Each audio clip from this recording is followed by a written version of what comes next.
The night was cold, but my blood was boiling. There she was, at the illuminated door of the party, adjusting her dress with a care I no longer recognized. Her eyes swept the parking lot, restless, as if searching for something that should remain hidden. Or rather, someone. It was obvious. There were no more excuses, no more poorly disguised lies. The moment I had been dreading had arrived. I waited in the car for longer than I'd like to admit, holding the folder with the divorce papers that, until that night, I prayed I wouldn't have to use. As painful as it was, I needed to see it with my own eyes. I needed that confirmation, even if the cost was to shatter what was left of my soul. She picked up her cell phone, typed something quickly, and I knew he was on his way. He had planned every detail, every step, without knowing that I was there, in the dark, watching. My heart was beating so hard that it seemed to echo in the suffocating silence inside the car. The wind ruffled her hair as she looked down the street again. Anxious. Impatient. As if the time between her and her lover was unbearable. I found myself revisiting memories that now seemed bitter. Every smile, every promise made at the altar, the nights we spent together laughing as if the world were ours alone. All of this now crushed by the weight of that betrayal. A betrayal that had been built up in small absences, in smiles that were no longer for me, in touches that had become mechanical. But now, it was all real. Tangible. I got out of the car quietly. The divorce document was in my hand, heavy as if it carried all the pain I had accumulated over years of marriage. She didn't see me until I got close enough for my shadow to cross her field of vision. When she turned around, the shock on her face was all I needed. Her eyes widened as if I were an apparition, a reminder of what she had promised to love and protect. What are you doing here? Her voice came out shaky, full of a nervousness that she couldn't disguise. I came to finish what you started. I held out the papers towards her, feeling each word weigh like a sentence. Here it is. The end. She stuttered, took a step back, but there was nowhere to run. Her eyes alternated between mine and the envelope as if she expected me to be joking. What? No.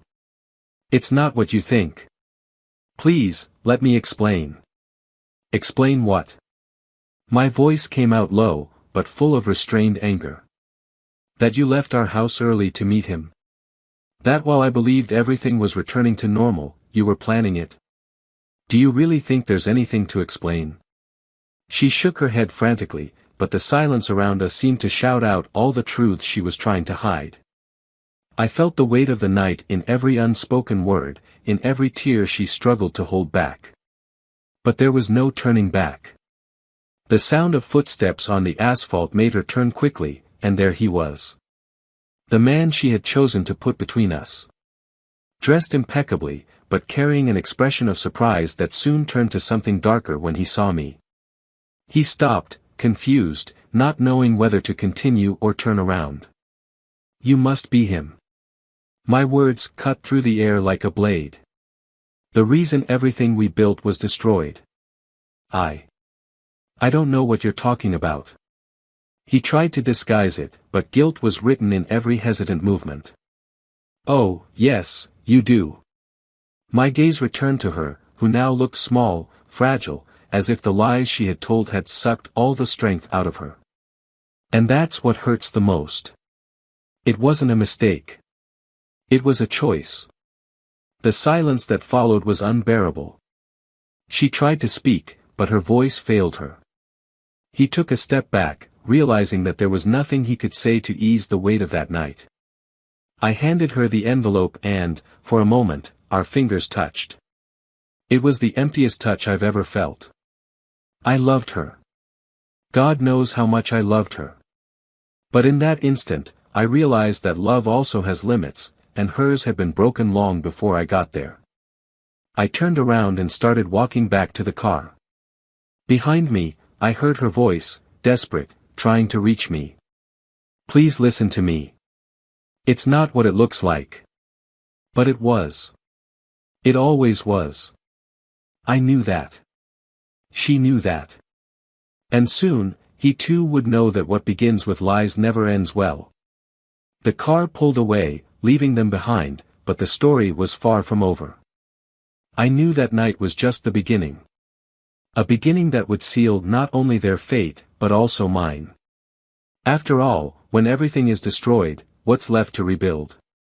And in the midst of all this pain, there was one question I couldn't get out of my head: what led someone I blindly trusted to betray not only my love, but also the future we dreamed of together? The answer, I knew, was yet to come. And when it came, it would change everything. Welcome to the channel where we reveal the devastating impacts of betrayal. Here, we don't support, justify or romanticize infidelity. All the stories are fictional, created to show how betrayal can destroy lives, relationships and dreams. Get ready for a journey full of intense emotions and profound lessons. Now, settle in and be ready to listen to a story that will shock you and hold your attention until the very last second. Good story. James and Laura were what many would call the perfect couple. From their first meeting years ago, there seemed to be a connection that defied time and challenges. He was a methodical, practical man, someone who saw beauty in order and predictability. With a solid career as a civil engineer, James had always prioritized stability and security. Laura, on the other hand, brought the perfect balance to his life. Creative, outgoing and with an eye for the small beauties of everyday life, she found joy in details that often escaped others. They lived in a quiet neighborhood, in a house that seemed to be the physical manifestation of mutual care. Every choice, from the color of the walls to the cozy furniture, reflected the joint effort to turn a space into a home. The garden, always immaculate, was Laura's special project, as she spent hours there, planting flowers that gave a lively and colorful touch to the gray winter mornings. Their marriage was based on routines that, for many, might seem boring, but for them they were comforting. There was something special about knowing that every Friday night they would share a pizza while watching old movies. Or that on Sundays they would go to the local market together, discussing which wine would go best with dinner. These little traditions weren't just habits, they were the foundations of a love that seemed indestructible. However, as with all couples, time brought changes. James, always so dedicated to work, had started to spend more hours in the office, motivated by projects that he believed would guarantee a comfortable future. Laura, for her part, immersed herself in her passion for art, something James had always supported, but which, lately, seemed to have become a refuge for her. As the subtle distance between them grew, they both attributed it to the natural pressures of adult life. Laura had an undeniable charm. She was the kind of person who captivated easily, with a warm smile and an infectious laugh. Always involved in the city's cultural events, she was known for her strong presence at art exhibitions and community fairs. James, on the other hand, was more reserved, preferring to observe the world around him with a contemplative calm. He was proud of Laura's independence, although he sometimes felt a twinge of insecurity when he realized how much she shone in environments he would never master. There was a delicate balance between them, but also a vulnerability that they both avoided facing directly. Laura missed the moments when James seemed more present, more connected to what she was saying. James, on the other hand, although he rarely admitted it, was beginning to question whether he was being enough for a woman as vibrant as Laura. These doubts, never verbalized, created small emotional chasms that were filled with silence. One afternoon, while Laura was tidying up her studio at the back of the house, she found a note that James had left her months before. It was a simple message, but full of meaning: "You're the reason everything is worth it." She held the paper for a few seconds, feeling a mixture of nostalgia and sadness. The gesture was typical of James, always discreet in showing his feelings, but deeply sincere. She wanted to believe that those words were still true, but something inside her hesitated. Across town, James was in an endless meeting, trying to reconcile tight deadlines and client demands. His thoughts, however, were not completely there. He remembered the last time Laura had surprised him with one of her works of art, a painting that captured the sunrise in such a unique way that he was moved to tears when he saw it. He knew he had to find a way to repay her for that gesture, to show her that, despite the rush, she was still his priority. In the weeks that followed, they both made efforts to get closer. James started coming home earlier, putting work aside to spend time with Laura. She, in turn, began to include James in her trips to cultural events, introducing him to a world he had previously only known from a distance. But despite these attempts, there was an underlying tension that neither of them could fully identify. On one such evening, while they were having dinner at Laura's favorite restaurant, she mentioned an invitation she had received to exhibit some of her work in a local gallery. James smiled, genuinely proud, and encouraged her to accept. "You deserve it, Laura. I always knew your talent would go beyond our circle."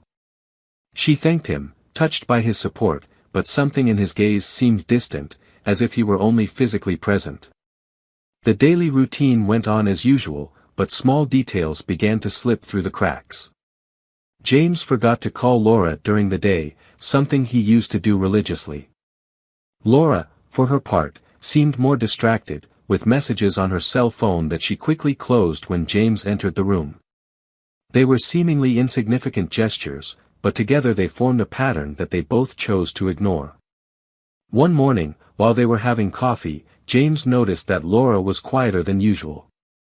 "Is everything all right?" he asked, trying to decipher what was going on. She smiled, but the smile didn't reach her eyes. "Yes, I'm just thinking about the exhibition. It's a big step." He held her hand, trying to convey confidence. "You'll shine, as always." Still, the feeling that something was out of place persisted. They both felt it, but neither had the courage to verbalize it. After all, admitting that there was a rift in the relationship would mean facing issues that could change everything. Meanwhile, preparations for Laura's exhibition were progressing. She spent hours in her studio, creating pieces that expressed her deepest emotions.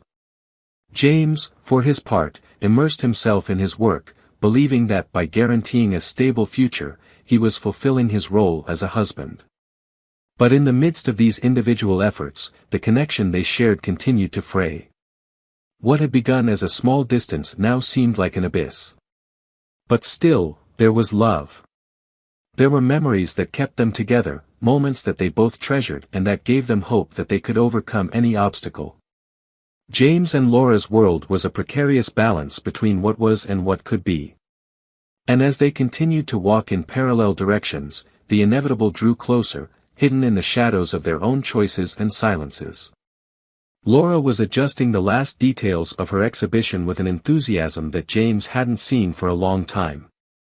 The gallery was full of vibrant paintings, each telling a story of emotion, pain and hope.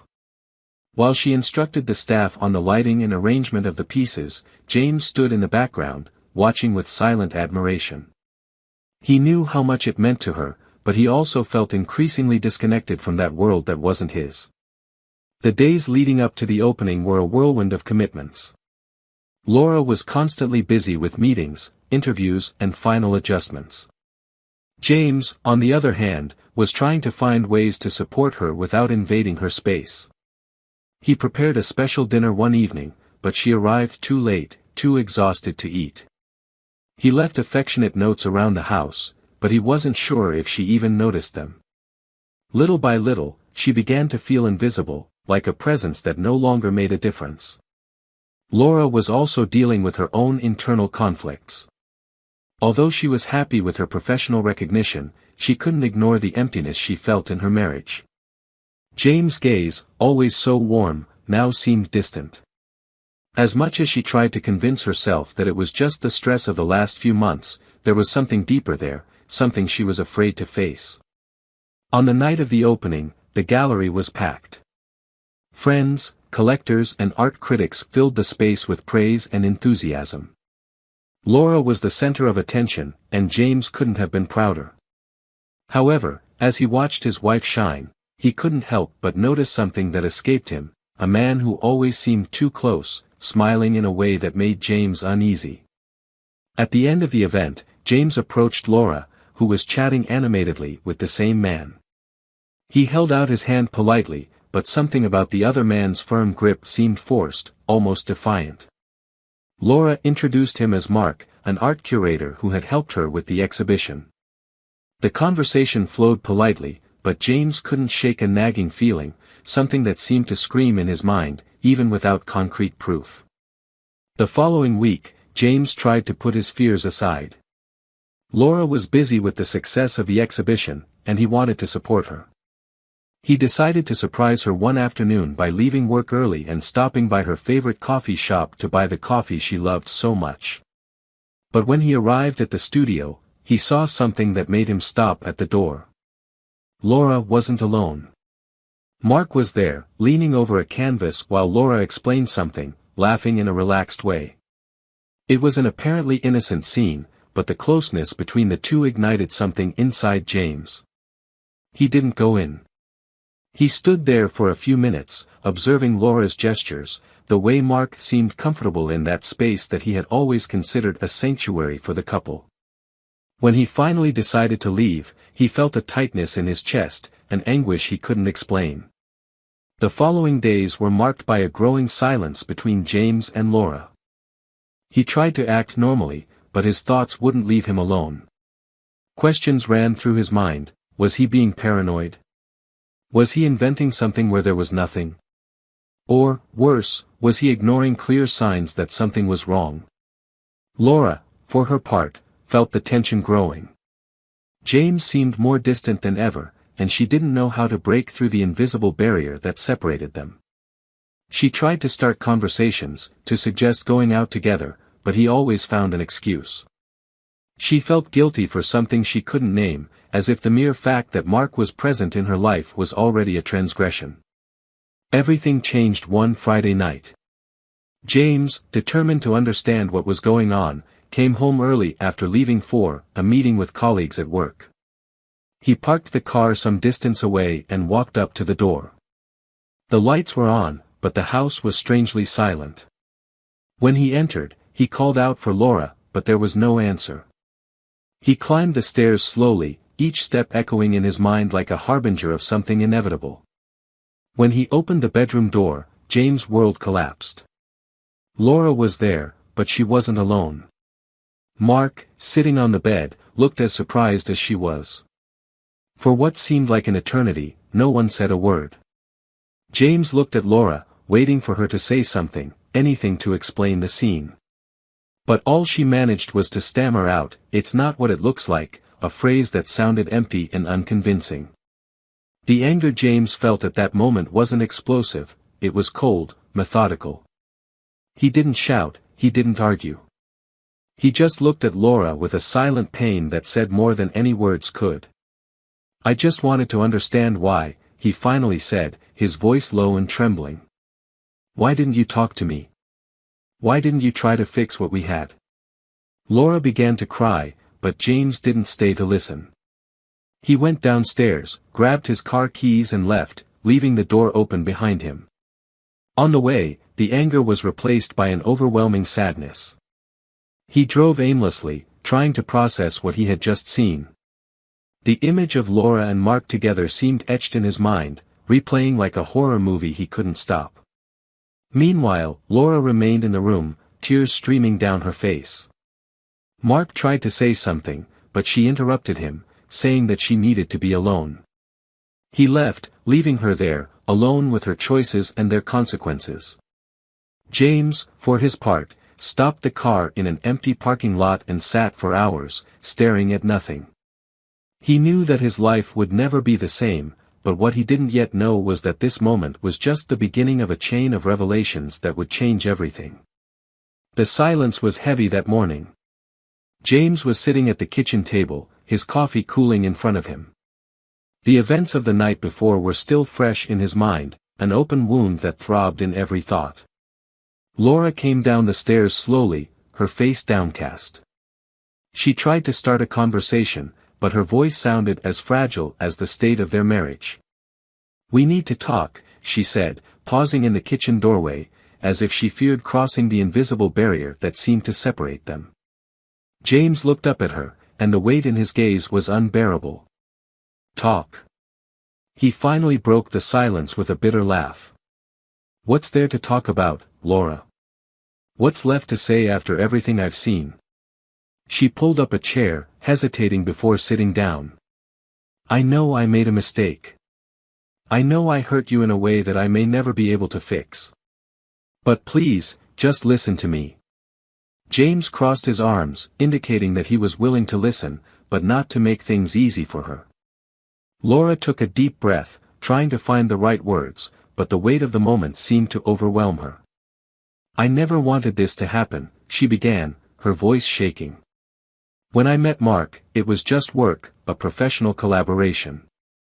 But over time. I can't explain it, James, it was as if something in me was empty. Empty. He repeated, his voice laden with incredulity and repressed anger. And instead of talking to me, you decided to fill that emptiness with him. I tried, she retorted, tears flowing. I tried to get closer, I tried to bring you back. But you were always distant, always focused on work, on the future.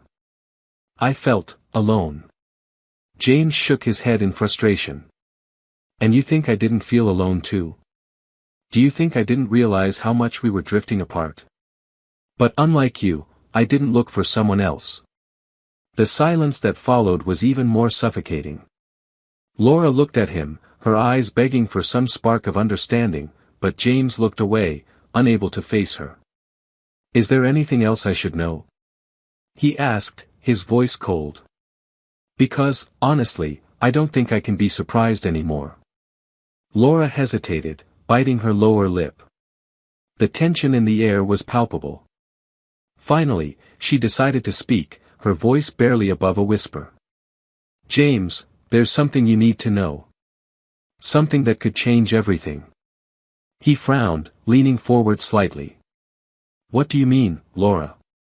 What other secret have you been keeping? It's not about Mark, she began, choking on her words. It's about his work, and the impact it's had, on our lives. James remained silent, waiting for her to continue. Laura seemed to be gathering all the courage she had. When she finally spoke, her words cut through the air like knives. Mark works as a curator, but before that he was also involved in investigations for an important client. That's how we met. James, he knew something, about you. Something that made me question everything. James blinked, confused. What are you implying? Laura picked up an envelope she had left on the table and slid it towards him. James took it hesitantly, feeling the symbolic weight of the object. Opening it, he found papers, photos and a name he immediately recognized, one of his company's clients. This doesn't make sense, he said, examining the documents. What does this have to do with me? With us? Laura rubbed her hands together nervously. Months ago, Mark said he was investigating a possible fraud involving a client of yours, someone who was using your company's name to launder money. I didn't want to believe it. I couldn't believe it. But then, he showed proof. James felt the ground open up under his feet. Evidence. What kind of proof? Did you really believe him? Did you believe that I would be involved in something like this? No, it wasn't that. Laura exclaimed in despair. I didn't think you knew. But I started to doubt everything. About us. The reasons why you were so distant. He threw the papers on the table, his eyes blazing with anger. So that's it. You let someone into our lives, into our marriage, because you decided I was guilty of something that doesn't even make sense. Laura tried to hold his hand, but he pushed her away. James, I was confused. I love you, but I was confused. He said things that made it seem like you were hiding something from me. I felt betrayed before I even found out if it was true or not. James stood up, his chair creaking under the weight of his indignation. And instead of asking me, confronting me, you chose to trust him? Chose to betray him to me? Laura's tears were falling freely now, I made a mistake. I know I was wrong. But please, look at the documents. If there's something wrong, we need to sort it out. Together. James looked at her, feeling overwhelmed by a mixture of anger, sadness, and despair. He picked up the papers again, looking at them more closely. The information seemed consistent, but something still didn't make sense. Why would he do that? Why involve you? James asked, his voice now laden with suspicion. Laura hesitated before answering, her voice almost inaudible. Because he wanted to destroy you, James. He used me to get to you. The words hung in the air, carrying a weight that seemed unbearable. James felt a knot forming in his stomach. Everything he had believed to be true was now in question, and he didn't know who to trust, not even the woman he loved. He stared at Laura for a long moment before speaking. If that's true, you've not only destroyed what we had, but you've also put me in the middle of something that could ruin everything I've worked for. I don't know if I can forgive that. Laura sobbed, trying to find something, anything, she could say to repair the damage. But she knew that, at that moment, words wouldn't be enough. James took the documents, put them back in the envelope and started walking towards the door. I'm going to find out the truth, he said, with a tone of voice that mixed determination and exhaustion. And when I know, I'll decide what to do with it. And with us. Laura stood there, alone, feeling the weight of her choices fall on her like a suffocating blanket. She knew she had reached the point of no return, and that the truth James would discover could change not only their marriage, but the whole life they had built. James drove through the city aimlessly, the envelope next to him on the seat seemed to pulsate, as if it had a life of its own. The weight of what he had just discovered consumed him, but he knew he couldn't allow himself to act impulsively. He needed answers, and they wouldn't come from Laura. Not now. When he stopped in front of a small bar in the center, James hesitated before entering. He wasn't the kind of man to seek solace in a drink, but that night seemed to require something to numb the confusion in his mind. Sitting at the bar with an untouched glass of whiskey, he observed the movement around him. Everything seemed so normal, so far removed from the chaos he was experiencing. He ran his fingers over the envelope again, as if the simple act of touching it could provide the answers he was looking for. Decided, he got up and left. He knew where he needed to go. Mark's house was the next step. No matter the time or the circumstances, he needed to confront the man who had manipulated his wife and apparently plotted against him. The car glided through the empty streets until it was parked in front of a modern building. The lights were on, and James took a deep breath before getting out of the car. When Mark opened the door, he had an expression of surprise that quickly turned into a mask of calm. James, he said, crossing his arms on the doorframe. I wasn't expecting a visit from you. We need to talk, James replied, forcing himself to keep his voice under control. Mark took a step to the side, beckoning him in. The interior of the house was spotless, almost sterile, as if nothing had been touched. James, however, wasn't interested in the decor. Do you think you can play with my life? He began, holding the envelope in the air like evidence of a crime. Use my wife, my marriage, for your own agenda. Mark remained silent for a moment, appraising James with an almost curious gaze. I knew you'd find out eventually, he said, calmly. But you're asking the wrong questions. Wrong? James practically spat out the word. You've destroyed my trust, my marriage. And you still think I don't know enough? Mark took a step closer, his gaze cold. James, your marriage was already cracked. I just accelerated the process. As for the rest, he gestured to the envelope, I'm not the one using your company. There are things you need to know.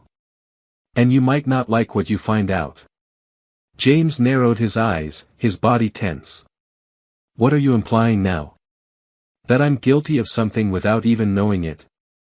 Mark smiled, a gesture that seemed more like triumph than an attempt at comfort. Maybe not directly. But look around you. How much time have you spent at work, blindly trusting the people around you? Do you really know who's next to you? James stared at him, each word penetrating deep. He hated himself for knowing there was truth there. He had neglected important aspects of his life in search of a comfortable future, and now it seemed that the cost of that neglect was taking its toll. I want names. I want proof. If you have anything against me, against my company, say it now, James demanded, his voice firmer than he felt inside. Mark went to a drawer, took out another envelope and handed it over. Here's everything you need. And before you ask, this isn't blackmail. Consider this an opportunity to make things right. James grabbed the envelope, every fiber of his being telling him to get out of there before his anger overwhelmed him. When he reached his car, he hurriedly opened the envelope. The documents there detailed suspicious transactions linked to one of James' longtime associates, someone he considered a friend. The evidence was clear, and the betrayal seemed far greater than he had imagined. It wasn't just Laura. It wasn't just Mark. It was his whole world falling apart at once. That night, James didn't go home. He drove to a hotel and spent hours going through the documents, trying to put together the pieces of a puzzle that seemed endless. Meanwhile, Laura sat on the sofa in the living room, staring at the door, waiting for him to come back. Guilt consumed her, and every second without news of him seemed like a sentence. When the sun finally rose, James made a decision. He needed to confront the partner who repeatedly appeared on Mark's papers. He needed to look into the eyes of the person who had broken his trust in the business world. He drove straight to the office, and even though it was early, he found the man sitting at his desk. "James, what are you doing here so early?" said the partner, getting up to greet him. But the look on James' face made him stop. "You know why I'm here," replied James, placing the envelope on the table. "I want you to look me in the eye and tell me this isn't true." The man hesitated, and the silence that followed was deafening. When he finally spoke, his voice was laced with nervousness. "James, you weren't supposed to find out like that." "So it's true," said James, his voice low but deadly. "You used our company for that? To get rich at my expense? At the expense of our staff, our families?" "It was a mistake," the man began to justify, but James interrupted him. "No. It was a choice. Just like everything that's been happening around me lately. And now, you're going to deal with the consequences." James left the office feeling clearer than ever. For the first time in months, he knew exactly what he needed to do.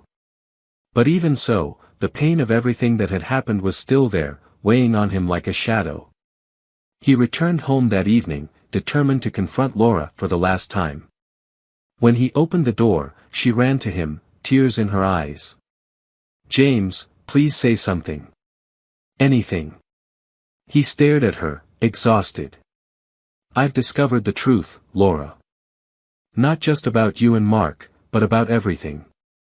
And now, I need to decide if there's anything here worth saving." Laura fell to her knees, begging for forgiveness, but James just stood there, looking at her, as if trying to recognize the woman he had once loved. James was standing in the living room, his hands still clutching the papers that had become the epicenter of his new reality. Laura, kneeling in front of him, was sobbing softly.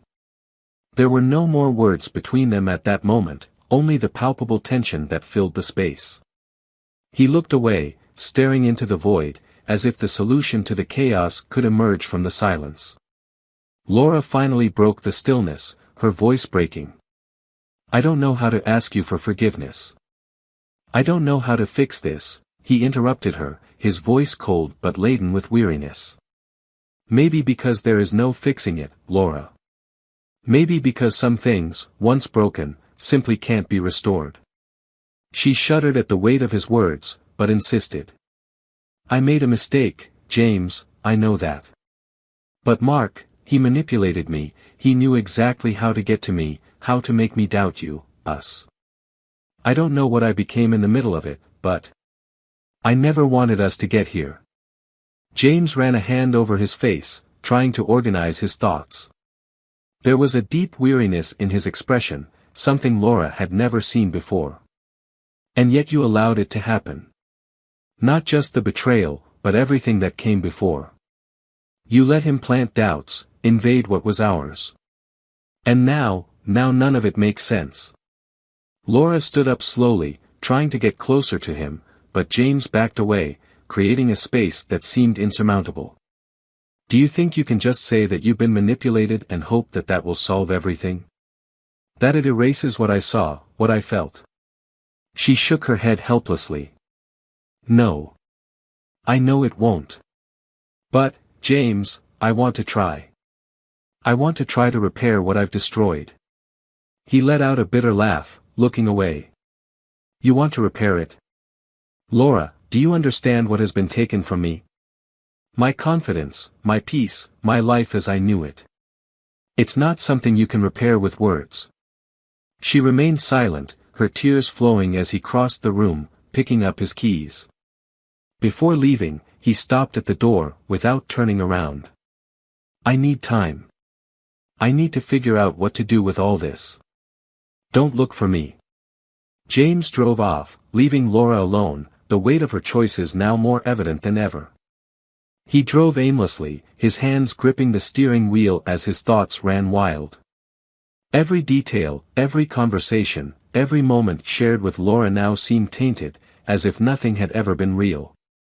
He stopped in a little traveled park, parking under the shade of a tree.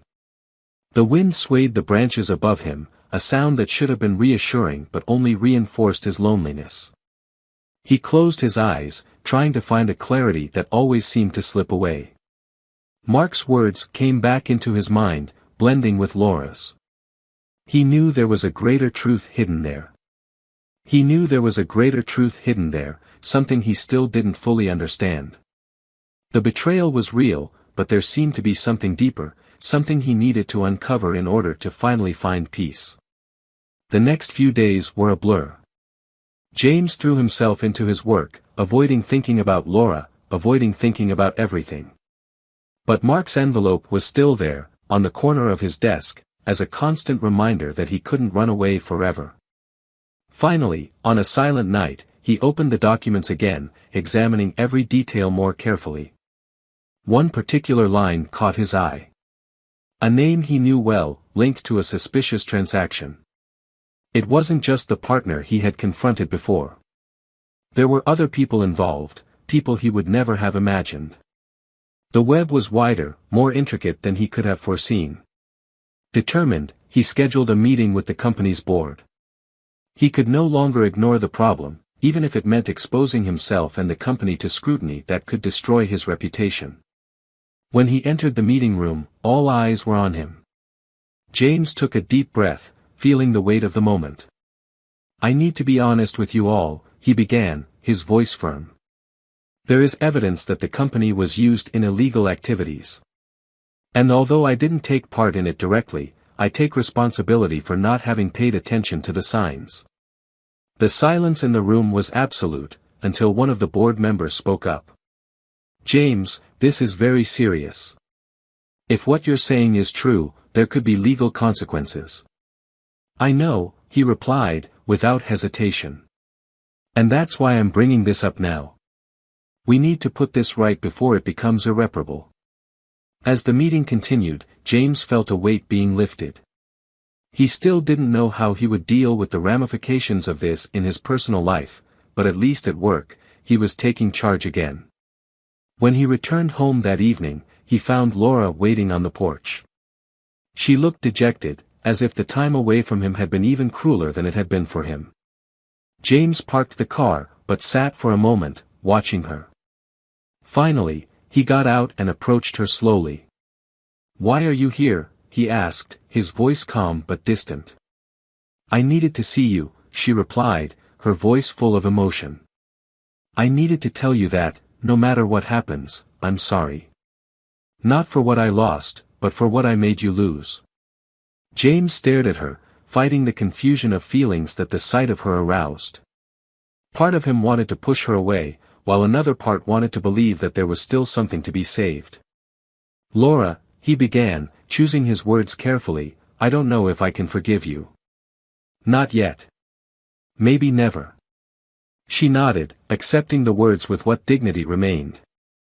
"I understand. I just wanted you to know that, no matter where this takes us, I still love you." James didn't reply. He just looked at her for a few more seconds before entering the house, leaving her behind once again. As he closed the door, he knew he still didn't have all the answers. But he knew that the end of this story was yet to be written. James was sitting in the conference room of a courthouse, waiting for the moment when everything would finally be resolved. The atmosphere was cold, impersonal, but the tension in the air was almost suffocating. He had spent months preparing every detail, reviewing documents, testimonies and evidence. He knew that, after that day, his life would never be the same. Laura's betrayal, the scam at his company, the difficult choices he had had to make, everything had culminated in that moment. Laura entered the courtroom accompanied by her lawyer. She was thinner, paler, with deep-set eyes that showed she'd had a bad night's sleep. Although they hadn't spoken since their last confrontation, she knew that this was the decisive moment, the final point in a painful chapter of their lives. When the session began, James presented his side of the case against the partner who had betrayed his trust. He laid out every detail of the money laundering scheme, showing how the partner's actions had jeopardized not only the company, but also the stability of countless families who depended on it. During his testimony, James felt anger mix with a sense of justice. He wasn't there just to punish, but to put right what had been broken. The partner tried to defend himself, but the evidence was overwhelming. In the end, he was found guilty, and James felt an immediate sense of relief. There was still a lot to rebuild, but for the first time in months, he felt in control of his life again. After the session, Laura met him in the hallway. She called him by name, her voice hesitant but charged with emotion. He stopped, but didn't turn around immediately. "James," she began, approaching him cautiously. "I just wanted to say that I'm happy for you. For finding the truth. You deserve it." He finally looked at her, his gaze calmer but still distant. "Laura, knowing the truth doesn't give me back what I've lost. But at least I can move on." She nodded, realizing that these were probably the last words they would ever exchange. There was something final in that exchange, a silent acceptance that the love they had once shared would not survive the scars left by their choices. As James left the courtroom, he felt a mixture of sadness and relief. Sadness for what he had lost, but relief for knowing that he could finally start again. He devoted the next few months to rebuilding his company, restoring the trust of his employees and clients. Work became a refuge, but also a symbol of his determination to move forward. Laura, for her part, moved away completely. She sold the house they had lived in together and moved to a small town, where she tried to restart her life away from the past. Although she hoped that one day she would be forgiven, she knew that this was not something she could demand of James. She immersed herself in her art, creating works that reflected her pain, her regret and her attempt at redemption. The paintings were well received, but for her they were more a way of dealing with her own ghosts than a professional goal. Months later, during a business trip, James met someone unexpected. Emily was a consultant hired to help with a new company project. She was different from Laura in many ways, practical, direct, but with a sensitivity that captivated him. They started talking during breaks in meetings, and gradually something more emerged. James felt something he thought he would never experience again, hope. Although hesitant at first, he allowed Emily into his life. Over time, he realized that he was not only rebuilding his career, but also his ability to trust, to love again. Emily wasn't a replacement for Laura, she was someone with whom he could start something new, without the burdens of the past. Meanwhile, Mark faced the consequences of his actions. After the revelation of his involvement in the scam and his manipulation of Laura, he lost his position at the gallery and was discredited in the art world. Without the trust he had built up over years of work, he saw his career crumble. Ironic, he thought, how his ambition had led him to lose everything. James, now stronger and wiser, knew that his journey was not over. The past still haunted him in silent moments, but he had learned not to let it define him. He looked to the future with determination, knowing that the painful lessons of the past had shaped him, but not destroyed him. If you've made it this far, we want to know, what did you think of this story? Leave a comment and share your opinion. Don't forget to subscribe to the channel for more stories like this, always reflecting on how our choices shape our lives. Remember, this channel does not support any kind of betrayal. Each story is a reminder of how our actions have profound consequences. See you next time.